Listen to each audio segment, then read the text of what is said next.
Hello বন্ধুগণ, সবাই কেমন আছেন? আজকে আবার একটা নতুন রেসিপি নিয়ে আপনাদের মাঝে হাজির হলাম। এই রেসিপিটা দেখলে আপনাদের শৈশবকালের কথা মনে পড়ে যাবে। তাহলে কেউ ভিডিওটি স্কিপ করবেন না, পুরো ভিডিও সবাই আমার সাথে থাকুন, দেখতে থাকুন। এখানে আমি একটা চুলাতে একটা কড়াই বসিয়ে দিয়েছি।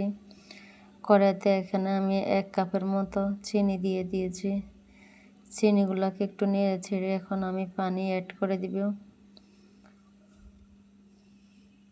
পানিটা দিয়ে আবারও আমি একটু নেড়ে ছেড়ে নিব। চুলার আঁচটা আপনারা মিডিয়াম আঁচে রাখবেন। বেশি বা কমিয়ে রাখলে ক্যারামেলটা কিন্তু ভালো হবে না।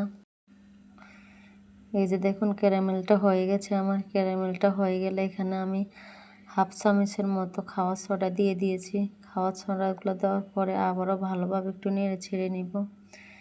নেড়ে ছেড়ে নেওয়া হয়ে গেলে এখানে আমি একটা স্টিলের প্লেটে একটা তেল দিয়ে ভালোভাবে মেখে নিয়েছি। মেখে নেওয়া হয়ে গেলে এখন সবগুলো ক্যারামেল আমি প্লেটের মধ্যে দিয়ে দিব। এই যে বন্ধুরা, সবগুলো ক্যারামেল নেওয়া হয়ে গেছে। এখন আমি ঠান্ডা হওয়ার জন্য একটু অপেক্ষা করব। এই কুটকুটিগুলো খাওয়ার জন্য আমরা ছোটবেলা আগে ভাঙাচোরা যা পেতাম সব কিছু নিয়ে যেতাম। এখনকার পোলাপাইন এগুলো তো চিনে না।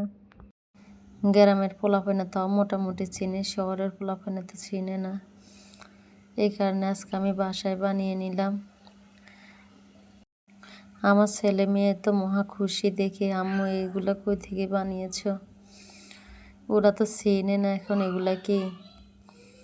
পরে আমি বললাম আর কি যে ছোটোবেলা আমরা এগুলো অনেক খেয়েছি, তোমরা তো এগুলো চিনো না, এই কারণে তোমাদের জন্য আজকে বাসায় বানিয়ে নিলাম। আজকের মতো এই পর্যন্ত।